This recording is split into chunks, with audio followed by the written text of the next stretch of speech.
Gautan fada da hujja ba gautan fada da makami ba.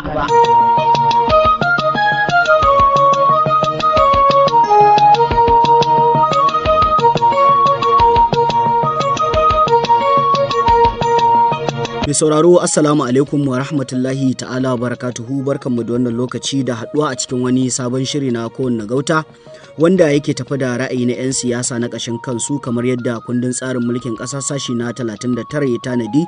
Sunana Adam Suleiman Muhammad da zan kasance da ku a wannan lokaci tare da abokin aiki Abdullahi Lawal Alhatu da ke muku sallama da fatan an sha ruwa lafiya.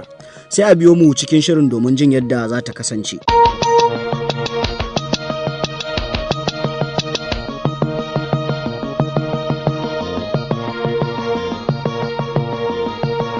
To Abdullahi barka da dare. To Adam barka da shan ruwa. Da fatan an sha ruwa lafiya. A lafiya alhamdulillah. Wasa dai azumi ya tafi. Wallahi ya to gangara tun da yanzu kaga batu ake na yau mun kai azumi 16. Kwarai da gaske, da fatan Allah ya karbi ibadunmu, Allah ya sa mana cikin wanda za a yanta. Amin. To ina ga zamu bude labulen shirin namu ne da leƙa hukumar zabe mai zaman kanta ta ƙasa wato INEC. Wanda ta fitar da bayanin ranar da za ta gabatar da babban zaɓe na shekara ta 2023 da ake tunkarowa. Ana sa ran za a gabatar da shi zaben ne na shekara ta 2023 a ranar Asabar 18 ga watan Fabrairu na ita wannan shekara. Kan ne ya sa zaben yanzu ya rage shekara ɗaya daidai da wata 9 da kwana 20. Ga me yawan rai Abdullahi kamar yau ne. Kwarai da gaske. To Adam, da wannan kuma ina ga babban batun da yake addabar kasar nan bai wuce maganar matsalar tsaro ba kamar yadda ake ta tattauna ta a kusan ko'ina. Kasan a daidai 'yan kwanakin nan za a iya cewa lamarin tsaron yana ta daɗa ƙamari sakamakon yadda duka abubuwan suke ta caccanja salo da batun yadda ake daɗa samun kai hare-hare da sauran abubuwa dai na rashin jin daɗi. Kwarai da gaske kuwa har ma ya kai wasu ƙungiyoyi sun fara karɓar wasu ƙananan hukumomi wanda suke mai da su ƙarƙashin ikonsu. To kaga wannan duk fitina ce.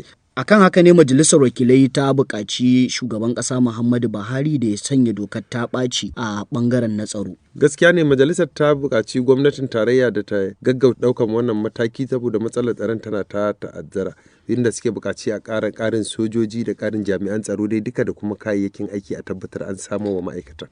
Wanda suka ga ta haka ne kaɗai idan dai an ayyana wannan dokar ta ɓaci za ta kawo ƙarshen matsalar tsaron da a yanzu ake ganin kullum abin yana da ƙamari a tarayyar Najeriya. Kwarai da gaske Adam.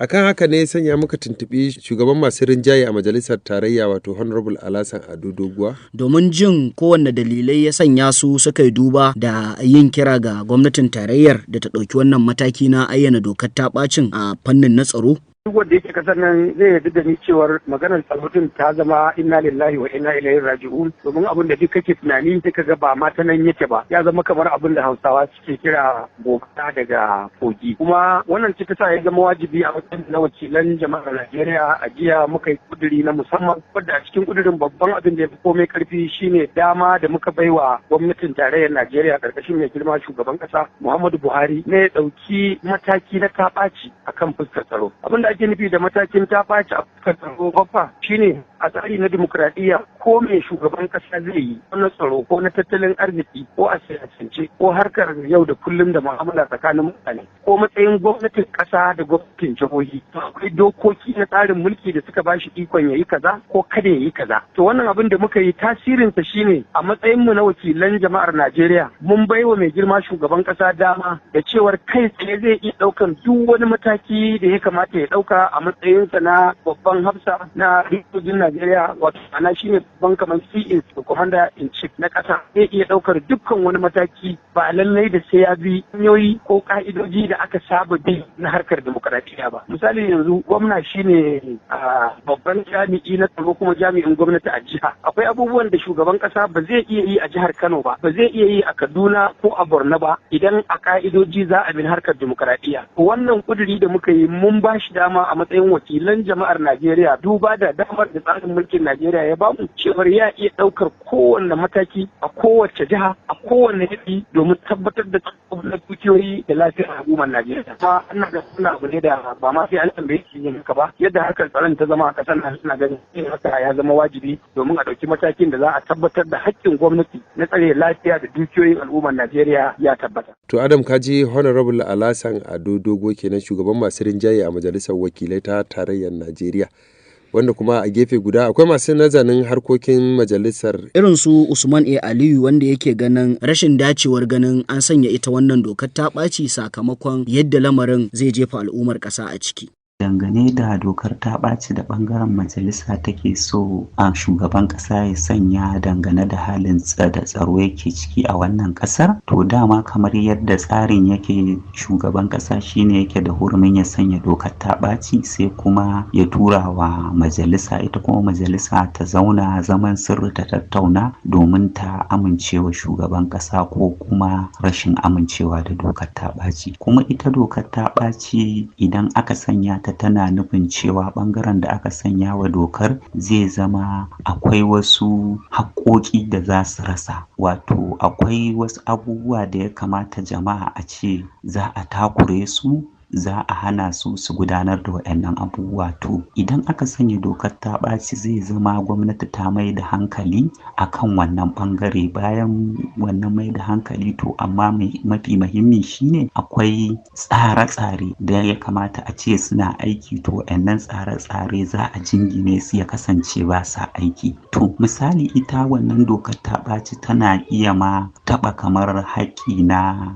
ɗan adam, to shine misali. To a dangane da wannan za ka ga cewa gwamnoni su ne abin da ake kira chief security, shugabannin tsaro a dukkanin jihohinsu, sannan kuma a local government kamar chairman shine chief security a wannan local government nashi. Idan aka saka wannan dokar ta ɓaci zai zamanto wannan aiki na chief security da gwamna yake da shi shugaban karamar hukuma to zai zama duk ba sa aiki idan aka sa dokar ta ɓaci. To kuma in aka yi la'akari da rikice-rikicen da ke faruwa za a ga cewa gwamnonin suna ƙoƙari, suna yin hoɓɓasa wajen ganin cewa rikicin an warware shi, amma lokacin da aka sanya dokar ta ɓaci za a ga gwamnonin ba za su samu wannan dama ba. Kamar misali a Maiduguri, kamar misali za a ga jihar Zamfara, ai za a ga duk gwamnonin suna iya bakin ƙoƙari su ga cewa to an samu sauƙi. To idan aka sanya dokar ta ɓaci duk waɗannan abubuwan ba za su samu ba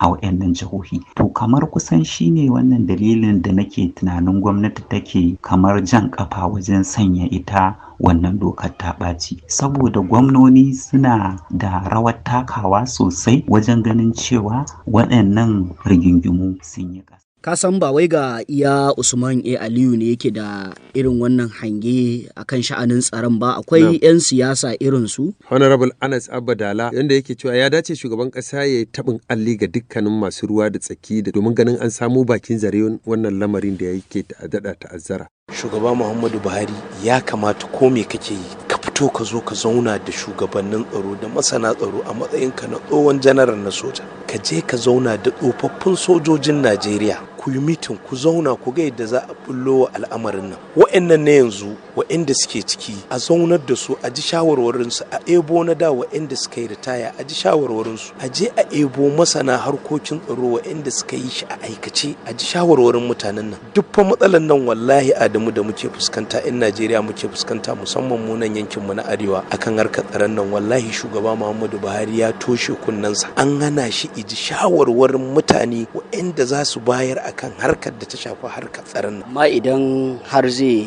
zauna wancan zaman mitin da wanda kake lissafawa sai an fito an gaya duniya an ce gashi. Ai inda yana zama din abu ne a buɗe, al'umma za su iya faɗa. Duk duniya harkar da ta shafi tsaro ba wai jami'an tsaro bane kaɗai suke iya yi, da civilian da sauran al'ummar gari da jami'an tsaron ake haɗuwa a yi maganin harkar tsaro. ba a yin abu na sirri. Ba magana ba ce ta sirri, akwai abin da yake a harkar tsaro na sirri ne, akwai abin da yake a buɗe za a yi shi. Yanzu misali ƙasashen duniya da suka ci gaba gani za su yi ɗan adam yana zirga-zirga a layi ba su yadda da shi ba, kawai suna da lambar 'yan sanda sai su buga musu waya su shaida masa cewar mun ga wani mutum yana zirga-zirga a unguwarmu ko a layinmu ba mu yadda da shi ba, sai 'yan sanda su zo su ɗauki matakin da ya kamata su ɗauka. Don haka harkar da ta shafi tsaro ba wai harka ba ce wacce za a ce iya jami'an tsaro, sai an haɗa da kowa da kowa don a je a cimma abin da ake so a cimma. Kaga haka ne bai dace ku ga gazawar gwamnatin shugaban ƙasa Muhammadu Buhari ba, tunda tana daidai na ta baki. Gazawarsu shine sun rufe shi, waɗanda ya kamata tsofaffin abokanansa sojoji suna nan da ransu sun hana su je su gan shi su ba shi shawara harkokin da ya kamata, irin yadda suka yaƙi aka cimma nasara a baya a zo da na yanzu a haɗa. Na yanzu ga irin abin da suke cewa, na da ga abin da suke cewa, sai ai amfani da duka biyun. Nan sai ai amfani da masu tunanin da, nan sai ai amfani da masu tunanin yanzu. Ka san Hausawa ma suna cewa ta yaro kyau take ba ta karko. A ɗauko tsaffin sojoji, kai mutum ko kurti ne in yana nan, shugaba Muhammadu Buhari ya haɗa wani forum yadda za a dinga jin shawarwarin tsoffin sojoji na ƙasa domin a je a cimma abin da ake so a cimma a harkar tsaron nan. Tsohon mai taimaka gwamnan jihar Kano akan harkokin samar da ruwa a karkara, Honorable Anas Abba Dala na jam'iyyar APC. To Abdullahi, ka san yayin da shi Anas yake kallon hanyoyin da ya dace a ce shugaban ƙasa Muhammadu Buhari ya bi domin kawo ƙarshen wannan matsalar tsaron, a gefe guda akwai waɗanda suke kallon wannan batu ne fa da tsawon lokaci aka ɗauka da wannan matsalar, yanzu ne abin yake fitowa. Kana maganar kamar su irin Khalifa Muhammad Abubakar wanda yake ganin wato matsalolin tsaro abu ne da ya ɗauko asali tun daga farko, wanda kuma ya ɗan bibiyi tarihin domin ganin yadda abin ya zama haka. To matsalolin Najeriya guda biyu ne manyan. Na farko tattalin arziki, na biyu kuma rashin kyakkyawan shugabanci na tsawon lokaci. Matsalar ba wai ta yau bace, tana dogon tarihi. Yau abin da muke gani muna girbar matsaloli da aka gindaya su tun wani tsawon lokaci. Matsalar Najeriya ta farko shine mummunan tsarin tattalin arziki da kuma rashin iya gudanarwar shugabanni. Kuma shugabanci ya rasa manufarsa ta asali, shine sabar da maslahar al'umma da ci gaban jama'a. Sai shugabanci ya zama, gwamnati ta zama kamfani da za a zo a tara kuɗi a fita. To wannan shi ya kashe al'amura a Najeriya. Shine rashin kyakkyawan tsarin tattalin arziki wanda zai kawo ci gaban ƙasa. Shi tsarin da muke kai na jari hujja, tunda Najeriya ta gabatar da wannan tsari ba mu ga ci gaba ba sai ci baya. Jari hujja tsari yake talauta 'yan ƙasa, ya tsiya ta ƙasa, ya kuma daɗawa shugabanni su samu albashi mai tsoka, su samu allowance mai tsoka. Kuma ka san tsarin Najeriya yadda yake tafiya aikace shine corruption, kamar benefit na shugabanni akan mulki. Su manya su ɗabi dukiyar ƙasa, ƙanana kuma su karɓi cin hanci a hannun kai da katin karu gwamnati don wata bukata. Shi wannan tsari na jari hujja ya zo mana da devaluation of our currency, ko kuma dollar rate mu ya yi sama, ya yi yawa, wanda wannan ba abin da ya haifar sai dip musayar dala. Yawwa, wannan karya kudin Najeriya, karfin soja aka yi amfani da shi aka karya kudin Najeriya. To wannan karfin soja, wannan karya kudi da aka yi ya kirkiri talauci mai zurfi a Najeriya. A ce yau dala ka a yau, daga sanda aka soma a 1986 an yi naira 5 da kobo 13 shine dala ɗaya. Yau mun kai matakin a gwamnatance 410, a kasuwar canji 485. Ba da zai dan kasa ya samu kyakkyawar rayuwa ko ya samu jin daɗi, ba da zai masana'antun mu su gudana, ba da zai mu samu ci gaba. Talauci zai mamaye ƙasa, birni da ƙauye, saboda rashin darajar kuɗin ta. Shi darajar kuɗin ƙasa yana nuna alamar ƙarfin tattalin arziki. Khalifa Muhammad Abubakar kenan, ɗaya daga cikin masu nazari akan yadda al'amuran harkokin tsaro yake kasancewa.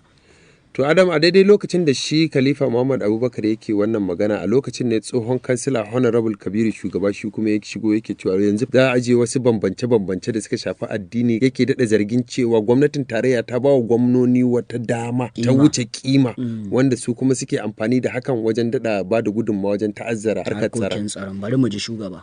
To ai gwamnoni da sauransu shugaban kasa shi ya ba su dama, ya ba su yanci, ya wuce oba. Yau shugaban kasa tsoron gwamna yake, yau chairman tsoron gwamna yake. Zaka ga autonomy ake magana na local government sun hana, autonomy na yan majalisar jiha sun hana, autonomy na bangaren shari'a sun hana, kuma sun gina kansu, sai san kansu ke, sai ci gaban da kansu ke, sun gaji suna ga duk matsalar da kasa ta shiga su ba ne a gaban su ba. Me za su ci alhakin wannan, su cuci wannan, su haɗe, su zamanto sun zauna su sun girman giwa, ba sa tunani na kasa dai su tattake shi, kuma me zai faru faru. Saboda haka lalle yancin da aka ba gwamnati yayi yawa, a zo a tabbatar da gwamnati shugaban kasa ba su dama, domin duk kukan da suke na kuɗi shugaban kasa ba su yake, duk kukan da suke na bukata shugaban kasa ba su yake, amma ba ruwansu da yan fansho, ba ruwansu da yan retire, ba ruwansu da local government, ba ruwansu da talaka, ba ruwansu da autonomy da aka ce a ba fa aljihunsu bane fa, gwamnati ce za ta ba su ba su, amma sun hana. Yau gashi kasar kotuna ba aiki, duk inda kai shina prison da police station, jama'a marasa gaskiya suna yin police sun rasa yadda za su yi. Saboda haka gashi nan ina kira ma daukan ma'aikatan da jami'an tsaron yanzu sai kana da kuɗi, in secondary ne da kai ga abin da zaka ba,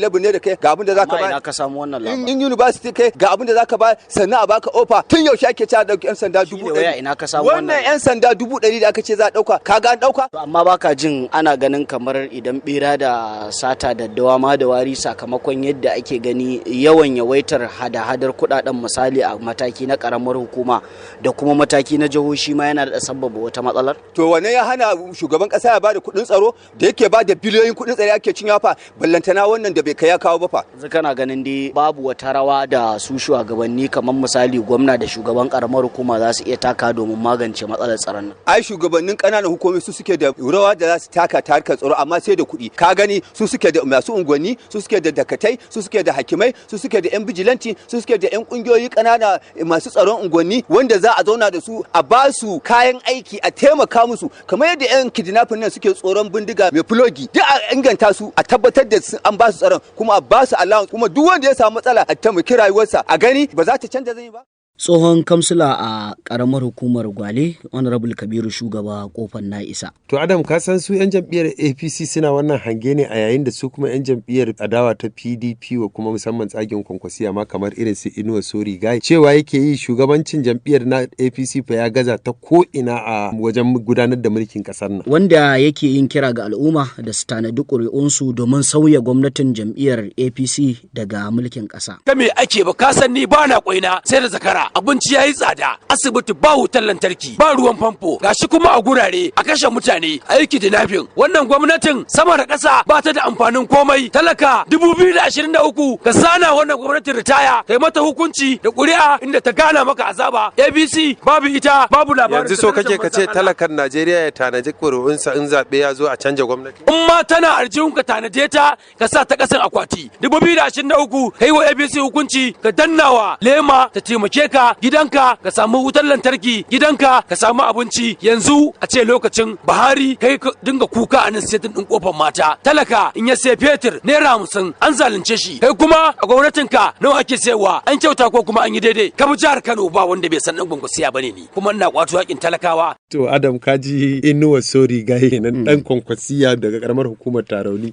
A kan batun yanayin da ƙasar take ciki musamman a tsaro ne ya sanya muka jefa wa Profesa Sani Lawan Manumfashi tambayar. Shin ya suke kallon zamantakewar mutane za ta zama a yadda sha'anin tsaro yake daɗa zama a ƙasar? A yau a wannan ƙasa babu wani yanki na ƙasar nan da za a ce yana zaune lafiya. Kuma idan masu saurare ba su manta ba, farkon wannan shekarar mun yi fira da ku a wannan gidan rediyon, kuma na yi hasashe cewa wannan shekarar ta 2021 za a samu ƙalubale na tsaro fiye da ƙalubalen da aka fuskanta a shekara ta 2020. Kuma na yi bayanai dalla-dalla dalilin da ya sa hakan za ta kasance. Ita gwamnati ya kamata idan da gaske take yi irin waɗannan shawarwarin da ake bayarwa a gidan rediyo ba tare da kuɗinta ba, ta ɗauki irin waɗannan shawarwari da muhimmanci. Zatona na ɗauka gwamnati na tabbata kuma ta ji da ta ji ɗin za ta ɗauki waɗannan hangen nawa da na yi da kuma irinmu da yawa da muka yi da muhimmanci. Amma ba a ɗauka ba. Wannan kuma yana ɗaya daga cikin dalilin da suke sa wannan barazanar ta tsaro na lafiyar mutane da dukiyoyinsu take ƙara ƙamari. Abubuwan da suka faru a Najeriya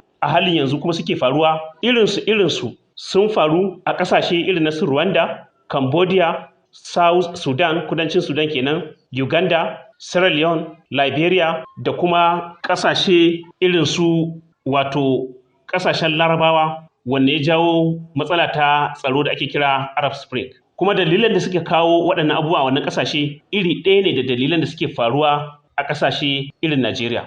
Kwana-kwanan nan irin wannan rikicin ya mamaye ƙasar Afirka ta tsakiya wato Central African Republic, kuma dalilan da iri ɗaya ne. Rashin hangen nesa ga shugabanni, rashin ko in kula da damuwar ƙasa da damuwar al'umma kan tafi da ake da damuwar ƙasa da damuwar al'umma, tsabar son kai da son zuciya na shugabanni, tsananin rashin adalci da zalunci na shugabanni, waɗannan su suka haifar da matsaloli na tsaro da ake yi da suke faruwa a wannan ƙasa a Najeriya. Ba a shugabanci da gargaɗi, ana shugabanci ne da hangen nesa da kuma ɗaukan mataki idan abu ya faru. Shugabanci yana tafiya da hangen nesa, ka hango abin da zai faru tun kafin ya faru, kamar yadda mu muka hango abin da zai faru tun kafin ya faru, ko muka gaya wa shugabanni.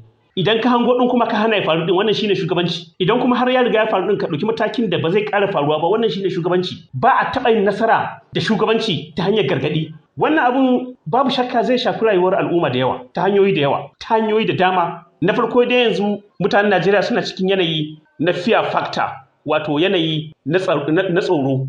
Kuma zama cikin firgici da zama cikin tsoro nau'i ne na rashin lafiyar kwakwalwa. Ba za ka yi tunani mai kyau ba saboda tsoro, ba za ka yi bacci mai kyau ba saboda tsoro, ba za ka yi aiki mai inganci ba saboda tsoro, ba za ka ci abinci ka ji daɗin abincin ba saboda tsoro. Kuma wannan yanayin na tsoron shi zai kawo matsala ta rashin tsari a zamantakewar al'umma, wanda zai kawo matsala ta hargitsi ga zamantakewar al'umma. Kuma daman can ana cikin yanayi na talauci, shi kanshi talaucin ba karamin barazana bace ga rayuwar al'umma. Kuma wannan talaucin shine ijawo wannan matsala ta rashin tsaro din. Kuma ita wannan matsala ta rashin tsaro din ita za ta ƙara jaddada bakin talauci a Najeriya, tsakanin al'ummar Najeriya. Wannan bakin talaucin kuma shi zai ƙara asasa wani mummunan matsala ta rashin tsaro din. A hali yanzu muke a ciki, shugabanni kamar ma ba su san ma me suke yi ba, ko kuma me za su yi ba. Kamar dabara ta riga ta kubuce musu, ba a makara ba amma kuma an kusa makara. Mafita anan shine kafofin yada labarai na social media ya zama dole a takaita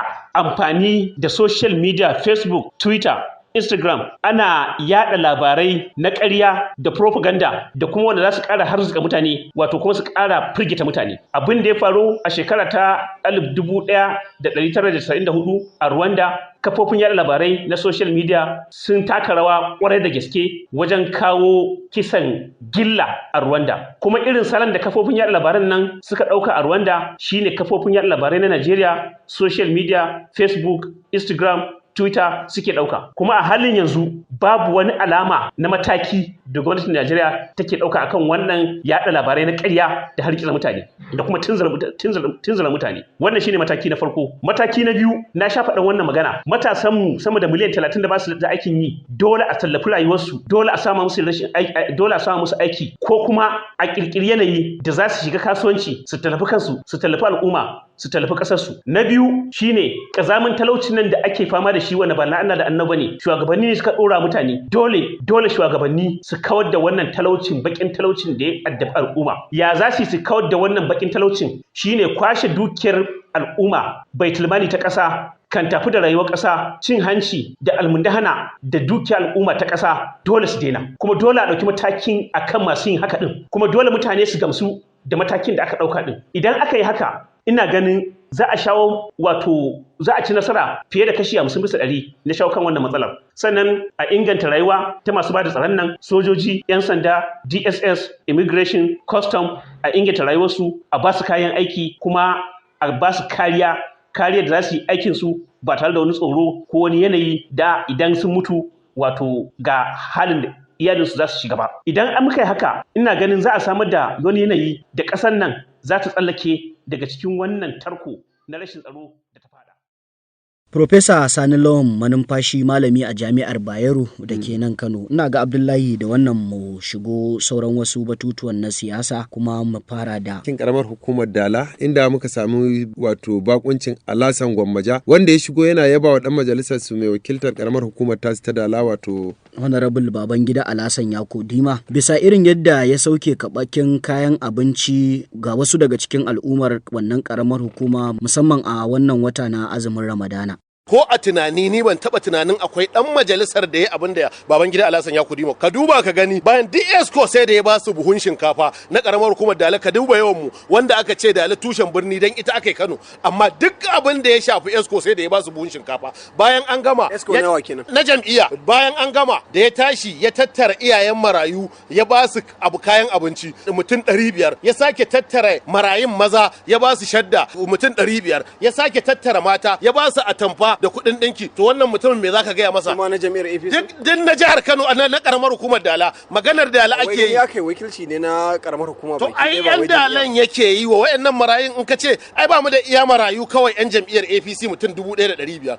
amma haka ya tattara yan karamar hukumar Dala ya musu wannan abu yanzu misali girman Dala cikarta da batse wata a ce iya abin da za a yi kenan a nake gaya maka yanzu da aka baje maka ni ina gaya ma idan ka sauke trailer guda uku ba za ta kwashe kayan da Babangida Alhassan ya kudi mai raba ba dan haka muke gaya wa al'ummar karamar hukumar Dala mu a yanzu da muke ciki tafi jiya domin a da ba mu san da wannan abun ba jiyan da ake ganin ana miƙewa a zauren majalisa a kawo kuduri a kare wannan fatali da wannan a sha mu kudirin ai ba mu san shi ba na jirgin sama ne jirgin sama yan Dala mu ba mu san hanyar jirgi ba mu ba jirgi muke hawa ba mu abin da muke yi ka je ka zo a ganka yan talakawa da ake karewa akan ilimi da harkoki ai yanzu ne yan talaka ga asibiti da aka kai shekara 30 ana aikin sa yanzu ya kammala shi ya kawo mana asibitoci yanzu ka je kofar ruwa za ka ga ayyukan da ake na ajujuwa duk abin da ake yi a karamar hukumar Dala ga motion ga sako ga aiki dan haka me za ka ga wannan dan majalisa sai dai a ce dingai in ma ya gama mu ya karya kujera ba abin da ya mana sai suke cewa daga wannan dan bakara a su ai saboda nasu bai samu bane ko ba zai samu ba domin shi ya kudi ma da yazo ya tonawa wannan kujera asiri da an dauka ba abin da take yi da yake majalisar jiha an dauka iya majalisar jiha ita take wannan aikin yanzu kuma da aka zo na tarayya sai a gane cewa ashe ita majalisar jiha ma ba komai bace To Adam kaji Alhassan Gwambaja kenan matashin dan siyasa daga karamar hukumar Dala. To ina ga Abdullahi da batun Alhassan Gwambajan ya kamata mu gintse shirin a wannan lokaci. Gautan fada da hujja ba gautan fada da makami ba. To a madadin dukkanin waɗanda suka tallafa wajen ganin shirin ya zo gare ku, an wa abokin aiki Adam Suleiman da Salisu Baffayo da Ibrahim Ishaq dan Uwarano da Khalid Chattima Khalid da Umma Suleiman Sagagi. A madadin su duk a karkashin jagorancin Nasiru Salisu Zango, ni Abdullahi Lawal Alhatu nake cewa ai sauri lafiya.